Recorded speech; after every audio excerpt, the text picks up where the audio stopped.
வாழ்க வையகம், வாழ்க வையகம், வாழ்க வளமுடன். குரு வாழ்க, குருவே துணை. இன்றைக்கி இறை உணர்வும் அறநெறியுங்கிற தலைப்பில் சுவாமிஜி அவர்கள் பேசிக்கொண்டு இருக்கும்போதே ஒரு அன்பருக்கு வந்தார். அவர்கிட்ட ரொம்ப நகைச்சுவையாக பேசின ஒரு ஆடியோவை தான் நான் இன்றைக்கி ஷேர் பண்ண போகிறேன். இதை கேட்டு பயனடையுங்கள் நண்பர்களே. வாழ்க வளமுடன். நீ விளைவு தருபவன் உனக்குள்ளாகவே மறைந்து கொண்டிருக்கக்கூடிய அந்த இறைநிலையானது விளைவாக வருகிறது. நாம் சாப்பிடுறோம். ஒரு கம்யூனிஸ்ட் நண்பர் ரொம்ப வேகமா என்னென்ன வந்தாரு. நேத்து நீங்க ஐயா நீங்க ஏதோ கடவுளை பத்தி சொல்லிட்டு இருந்தீங்கன்னு அதை பத்தி நான் கேள்வி கேட்க வந்திருக்கேன்னாரு. என்னங்க என்ன கேட்கணும்னு சொன்னேன். ஆமா, நீங்க இந்த கடவுளை நம்புறீங்களா? நான் நம்பிதானே பேசினேன். எனக்கு நம்பிக்கை இல்லை. உங்களை யார் நம்ப சொன்னா? நான் சொல்லலையாங்க. இல்ல இல்ல, அது ஜனங்களுக்கு ஒரு விதமான ஒரு மாயக்கருத்து மாதிரி இருக்கு. அதை தெளிவுபடுத்தணும்ன்றதுதான் நான் வந்திருக்கேன். நான் ஏத்திஸ்டே அப்படின்னு. சரி, நீங்க சாப்பிடுறீங்களா தினந்தோறும்னு கேட்டேன். நான் சாப்பிடாம எப்படி வாழ முடியும்னாரு. சரி, அது நல்லதுதான். இப்ப சாப்பிடுறீங்களா, அந்த சாப்பாடு என்ன ஆகுதுன்னு கேட்டேன். ஜீரணிச்சு போகுது. அப்படி சொல்லாதீங்க. இந்த உடல் உறுப்புகள்ல ரத்தமா ரசமா மாறுது, ரத்தமா மாறுது, அதுல ஒரு பகுதி சதையா மாறுது, அப்புறம் கொழுப்பா மாறுது. இந்த 7 தாதுக்களாக மாறி அந்தந்த இடத்துல தேவையில்லாத தள்ளி தேவை உள்ளதை பொருத்தி இது தொடர்ந்து உணவை இத்தனையும் ஆக்கி இப்ப நீயும் நானும் பேசுற அளவு கொண்டாந்து வச்சிருக்குதுன்றது ஒப்புக்கிறீங்களா? சரி, ஒப்புக்கிறேன். அதெல்லாம் நீங்க செய்யறீங்களான்னு கேட்டேன். நீங்க உள்ள தள்ளிட்டதோ சரி, அதுக்கு மேல இவ்வளவு வித்த நடந்தத நீங்க செய்தீங்களான்னு. இல்லைன்னாரு. இல்ல, உங்க அம்மாவோ அப்பாவோ அல்லது உங்க நண்பர்களோ யாராலும் உங்களுக்காக செய்து கொண்டிருக்காங்களா? இல்ல. அப்போ அது எப்படி? அதான் இயற்கை. அந்த இயற்கை என்றதை அவங்க கடவுள்னு சொன்னாங்க. வேற ஒண்ணும் இல்லை. நீ இயற்கைன்னே சொல்லு. அவங்க மாத்திக்கிற போது மாத்திக்கிறாங்க. அந்த இயற்கை என்ற ஒரு ஆற்றல், எல்லாம் வல்ல ஆற்றல், எல்லா இயக்கத்தையும் முறையாக நடைபெறத்தக்க ஆற்றல், நமது அறிவுக்கும் நமது பலத்துக்கும் அப்பாற்பட்டதாக உள்ள ஆற்றல் ஒன்று இருக்கிறது என்பதை ஒத்துக்கொள்றீங்களா? அதை நான் ஒத்துக்கிறேன். இப்ப நீங்க சொல்றீங்களா, கரெக்டா இருக்குதே.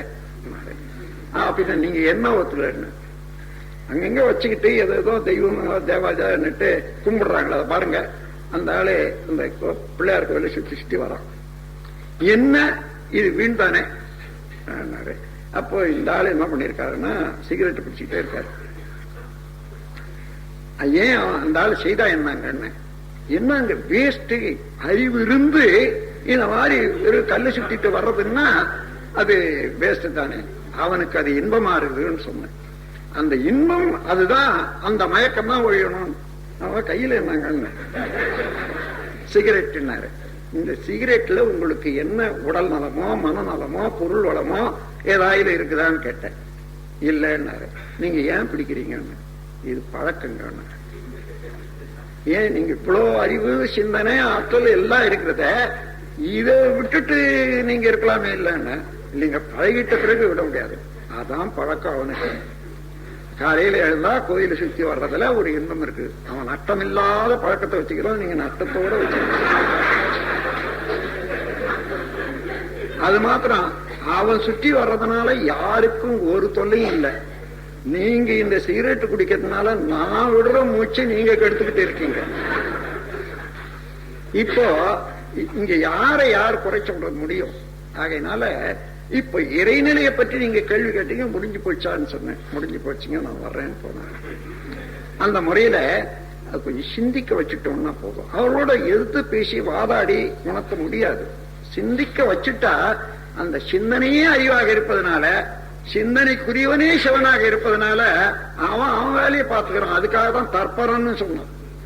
தானே பரமாக இருக்கிறான் என்ற ஒரு வார்த்தை தான் தற்பரம் என்று சொல்வது.